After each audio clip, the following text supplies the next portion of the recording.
ابو سعید خدری رضی اللہ عنہ فرمانے لگے کہ ہم نبی صلی اللہ علیہ وسلم کے زمانے میں ایک سا دیا کرتے تھے. جب معاویہ رضی اللہ عنہ آئے تو انہوں نے نصف سا مقرر کر دیا گندم کا.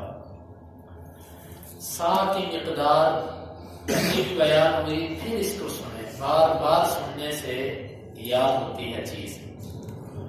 ایک سا کے اندر 4 مد ہوتے ہیں. ایک سا کے اندر 4 مد ہوتے ہیں. اور مد کیا ہوتا ہے؟ 2 ہاتھوں کو ملا کر، یہ جو جس کو ہم اپنی زبان میں بک کہتے ہیں، اس کو عربی زبان میں مد کہتے ہیں. 4 مد مل جائیں تو ایک سا بن جائے. درمیانے آدمی کا ہاتھ ہو، بعض لوگوں کے ہاتھ چھوٹے ہوتے ہیں اور بعض لوگوں کے ہاتھ بڑے ہوتے ہیں. درمیانے آدمی کے ہاتھ ہوں تو اس سے ایک بک میں جتنی چیز آئے گی یہ ایک سا بنے گی. تقریباً آدھا کلو کے قریب چیز جو ہے نا وہ ایک دفعہ بک میں آتی ہے.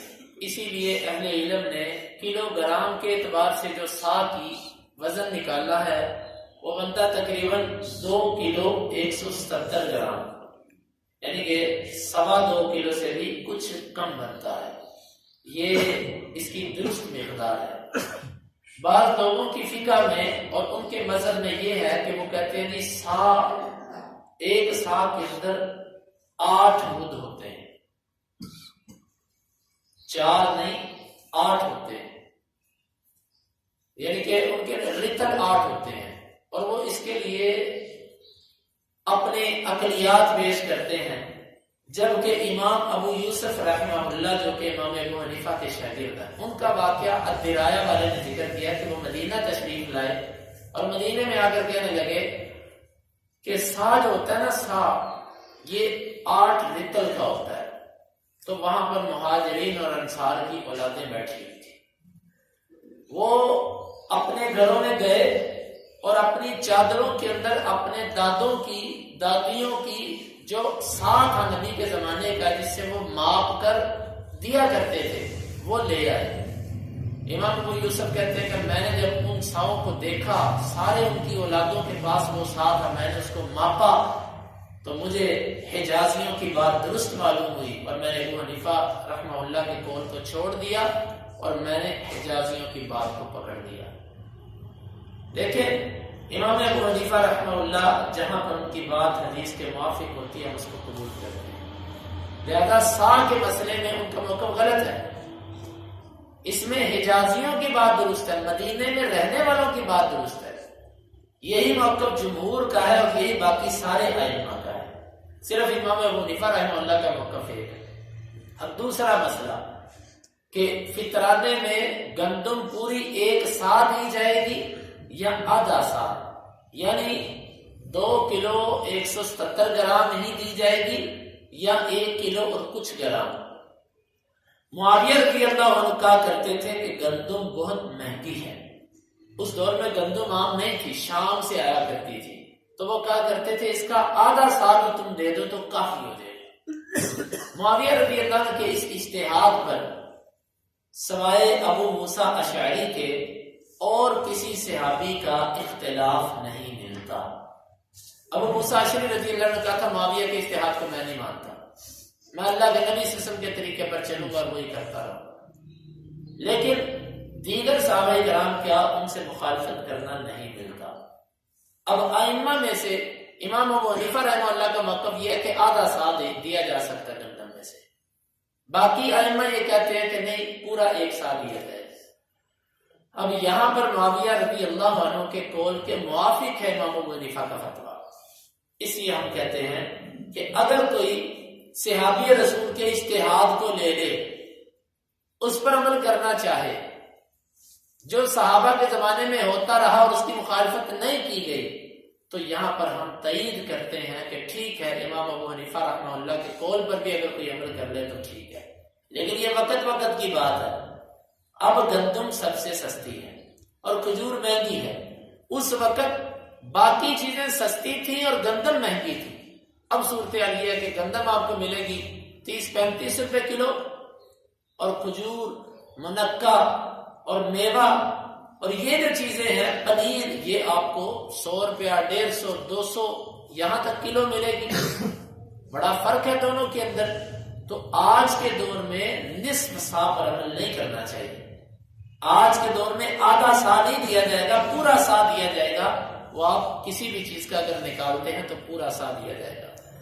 چونکہ فطرانے کا مسئلہ ہے، اس کے ساتھ ساتھ یہ بات بھی ذہن میں رکھیں کہ ہمیشہ گندم کے حساب سے فطرانہ نہیں دینا چاہیے، انسان کو اپنی استعداد اور طاقت دیکھنی چاہیے۔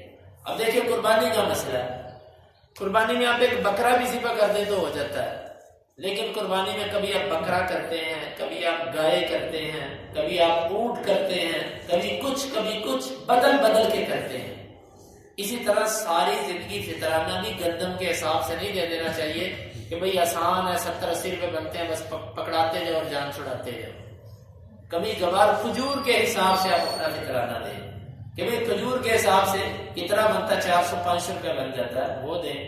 کبھی کبھار آپ پنیر کے حساب سے دیں جو 800-1000 روپے کلو ہے، 2-2500 روپے آپ کا بنے، 3000 روپے بنے۔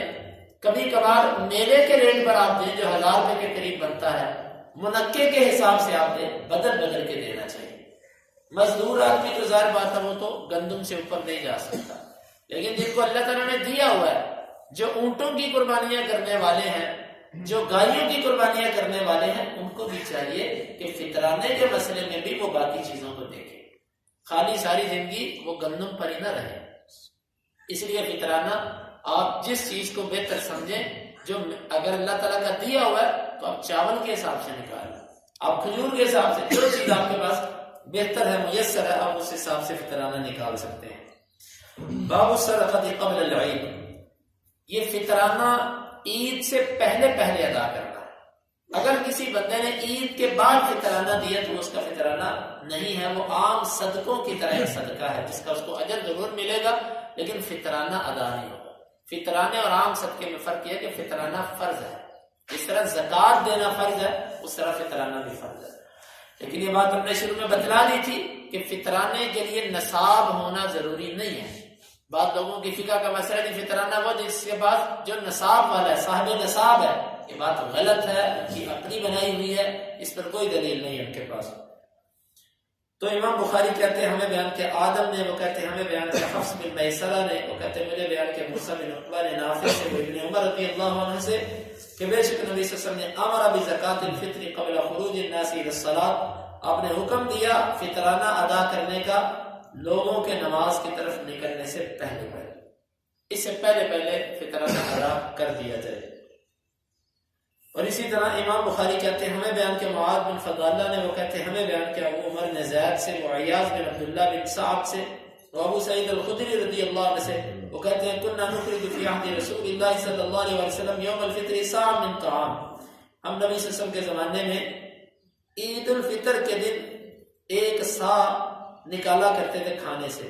اور ابو سعید کہتے ہیں وکان طعامنا العشیر والزبیب والعقد والتمر، ہمارا کھانا کیا ہوتا تھا؟ جو، منقہ، پنیر اور کھجور، یہ کھانے پینے کی چیزیں ہوتی تھی، ان میں سے کسی ایک کے حساب سے ہم اپنا فطرانہ نکال دیا کرتے تھے۔ اور عبداللہ بن عمر رضی اللہ عنہ تقریباً کھجور سے نکالا کرتے تھے، کیوں؟ کھجور اس وقت بہترین شمار ہوتی تھی، وہ کھجور میں سے فطرانہ دیا کرتے تھے، تو اس لیے انسان کو بدل بدل کر یہ فطرانہ دینا چاہیے۔ اور بعض اہل علم نے قرآن مجید کی جو آیت آتی ہے فَأَمَّا مَنْ أَعْطَى وَاتَّقَى وَصَدَّقَ بِالْحُسْنَى، اور دوسری آیت کہ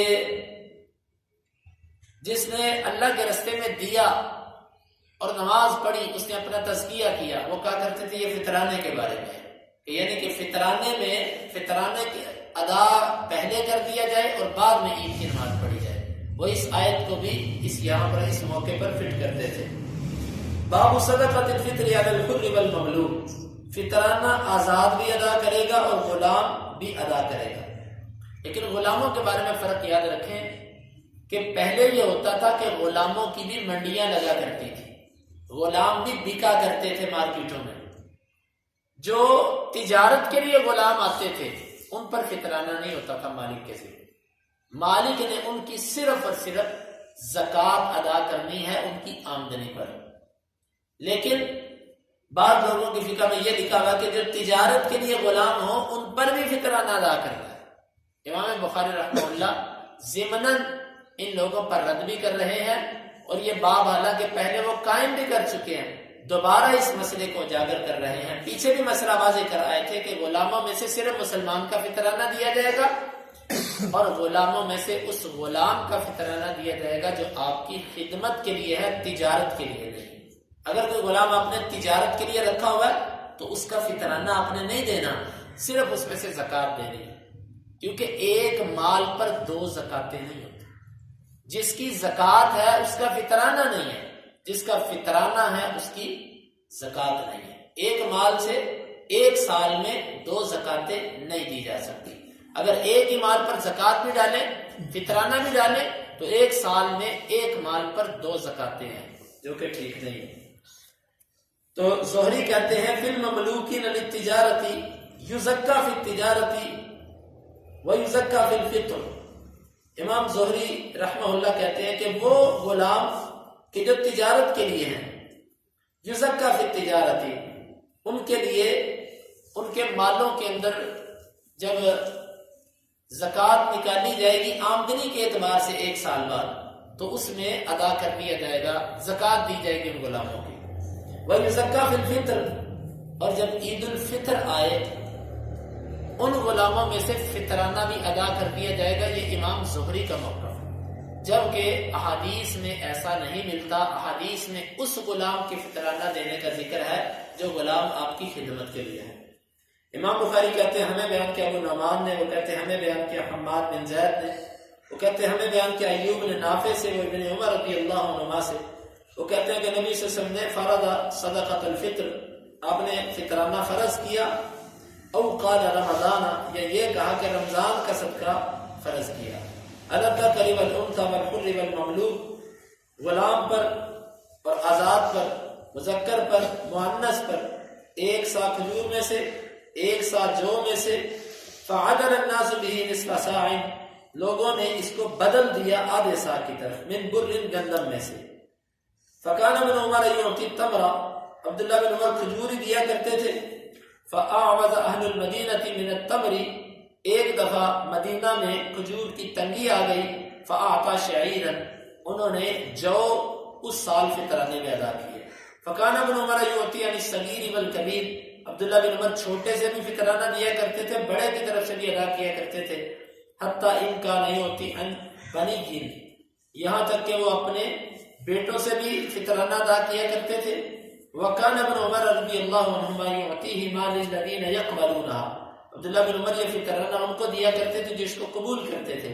وکانوا یعطون قبل الفطر بیوم او یومین، اور وہ عید سے ایک یا دو دن پہلے ادا کر دیا کرتے تھے. فطرانہ ایک یا دو دن پہلے دیا جا سکتا ہے، آخری وقت اس کا عید کی نماز ہے، اس کے بعد نہیں دیا جا سکتا. اور دوسری بات، فطرانہ کس کو دیا جائے؟ فقیر کو بھی دیا جا سکتا ہے، اور جو حکومت کی طرف سے عامل مقرر ہو اس کو بھی دیا جا سکتا ہے. اور وہ جو معروف واقعات ہے نا کہ 3 دن شیطان آتا رہا چوری کرنے کے لیے، ابو ہریرہ مال پر کھڑے تھے، وہ تینوں دن انہوں نے اس کو پکڑا، وہ فطرانے کا مال تھا، فطرانہ اکٹھا ہوا تھا لوگوں کا. تو فطرانہ جب بیت المال میں پہنچ جائے تو بیت المال چاہے اس کو عید کے بعد بھی خرچ کرے، وہ اس کا مسئلہ ہے. اگر آپ نے خود فقیر کو دینا ہے تو آپ اس کو عید سے پہلے ادا کر دیجیے. اور اسی طرح امام بخاری نے ایک باب آخری یہ قائم کیا، باب صدقۃ الفطر علی الصغیر والکبیر، چھوٹے اور بڑے پر فطرانہ. وہ کہتے ہیں ہمیں بیان کیا مسدد نے، ہمیں بیان کیا یحییٰ نے، وہ عبید اللہ سے، وہ کہتے ہیں مجھے بیان کیا نافع نے ابن عمر سے. وہ کہتے ہیں کہ رسول اللہ صلی اللہ علیہ وسلم نے فرض کیا فطرانے کو ایک سا جو میں سے اور ایک سا کھجور میں سے، اور چھوٹے پر بھی، بڑے پر بھی، غلام پر بھی، آزاد پر بھی. یہ امام بخاری رحمہ اللہ نے فطرانے کے مسائل کو ان ابواب کے اندر بیان کر دیا. اب زکوٰۃ کا باب مکمل ہوا. اس کے بعد انشاءاللہ آئندہ درس میں کتاب الحج، حج شروع ہوگی انشاءاللہ العزیز. اس کے مسائل، احکامات، عمرہ اور پھر یہ سب معاملات اس میں انشاءاللہ بے تفصیل آئیں گے. اللہ رب العزت سے دعا ہے کہ وہ کتاب و سنت کو سمجھنے کی اور اس پر عمل کرنے کی توفیق عطا فرمائے. اللهم انفعنا بما علمتنا وعلمنا ما ينفعنا وزدنا علما. اللهم اقسم لنا من خشيتك ما يحول بيننا وبين معصيتك ومن طاعتك ما تبلغنا به جنتك ومن اليقين ما تهون به علينا مصائب الدنيا. متعنا اللهم بأسماعنا وأبصارنا وقوتنا أبدا ما أحييتنا واجعله الوارث منا واجعل ثأرنا على من ظلمنا ولا تجعل مصيبتنا في ديننا ولا تجعل الدنيا أكبر همنا ولا مبلغ علمنا ولا تسلط علينا من لا يرحمنا. وآخر دعوانا أن الحمد لله رب العالمين.